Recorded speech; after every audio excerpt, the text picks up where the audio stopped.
Hello again. Volunteer Week has been over for quite a while now, but we keep celebrating our volunteers. We are now at our 6th and last episode of Behind the Scenes at the Museum.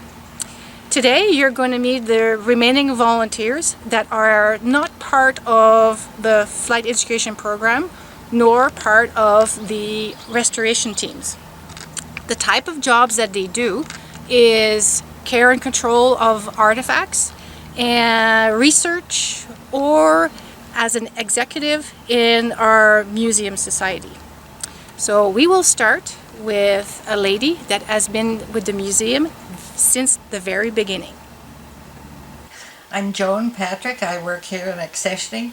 I've done it for over 30 years, looking at all the items that come in and catalog them, and I'm now on the board for accessioning. I'm the one, and there's many interesting things that have come in over the years. It's just unbelievable the things we have. One of the things was little opera glasses that are not really opera glasses. They were for the pilots to look at maps and things in the airplane, so that's one of the things I can remember. Hi, my name is Cameron. I'm a new volunteer here at the museum. I've been here about a month now. I'm currently focused on working in accessions. However, once the flight education program starts back up again in January, I'm going to be working on that as well.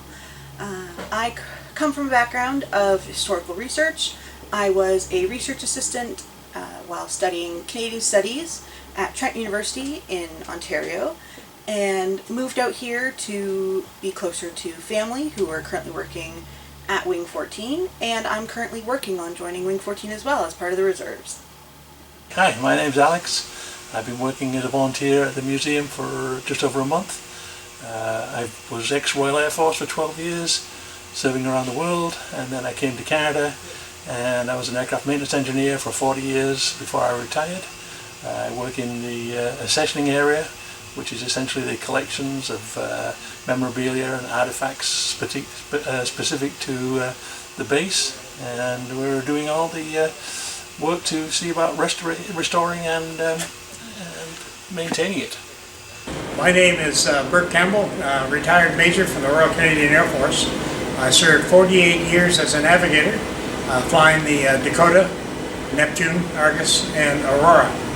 After retirement, I became honorary colonel of 4 Fly Squadron for 5 years, after which I joined the museum as the general manager for 5 years, and then volunteered after that as the director of heritage and the secretary for the museum society.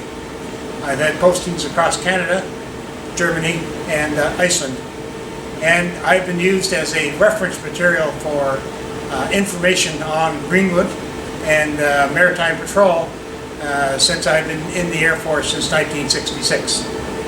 I guess you could say I'm a living artifact. Hi, my name is Doug Butt, and I'm retired from the military. I grew up through the cadet program, did both glider and powered licenses as part of that program.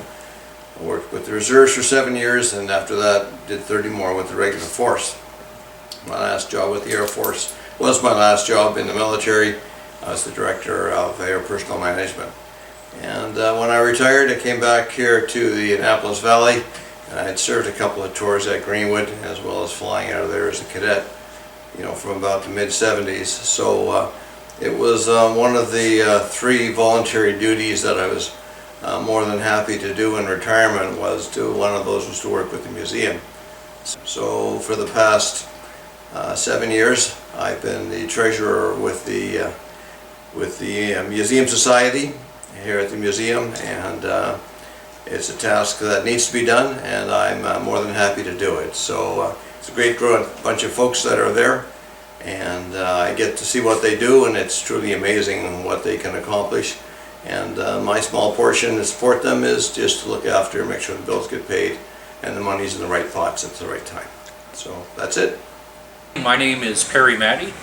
I've been a volunteer here at the museum for 9 years now, I believe. Currently, I'm the vice president of our volunteer nonprofit society. I'm the director of volunteers, which means I'm the first person you're going to see if you volunteer to come in and work with us here at the museum. I'm also the webmaster, and on top of that I'm a floater, which means I don't actually have a project, but there's always requirements for somebody to fill in for whatever reason, whether it be flight ed, tool crib, on an aircraft restoration. So I try to spread myself around and help out wherever I can. I spent 36 years in the military as a navigator. Spent a lot of my time here at Greenwood, so I have a fond memory of how this museum has evolved over the years, and I have a special interest obviously in aircraft, so I love to come out here and help with the museum, to volunteer. For those of you who have retired, you'll find sometimes that you miss the days when you had a group of people that you hung out with, worked with. We used to call that a team, a band of brothers if you're Army, in the military. And what you'll find here at the museum is you have that experience again. You're going to be working with a group of other people, share fond memories, exchange stories, tall tales, whatever the case may be. To be a volunteer, there's two things you can do. You can either come here directly to the museum and get a volunteer application form, or visit our website and download an application form. In either case, once it's completed, drop it off here at the museum. I will get in touch with you. I'll call you in on a given day, and we'll sit around, talk about your interests, your skills, your requirements, and I'll give you an orientation briefing on the museum itself, what we do, why we do it, and a tour, as well as meet a few of the key people that you might be working with. Anything else, Sophie? No, that's great. Thanks. Looking forward to seeing you. And there we are. Thank you to all the volunteers who have stepped out of the shadows and into the front of the camera with me. Through this series, hopefully you've learned that our volunteers come from a variety of backgrounds. They range in age from 18 to 97 years old, and they've served anywhere from a few weeks already to 30 plus years. But despite their differences, they all believe that it's very important to preserve the past for future generations.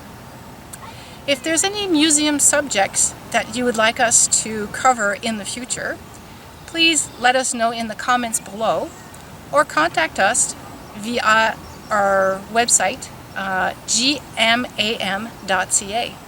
So we hope to see you at the museum in the near future.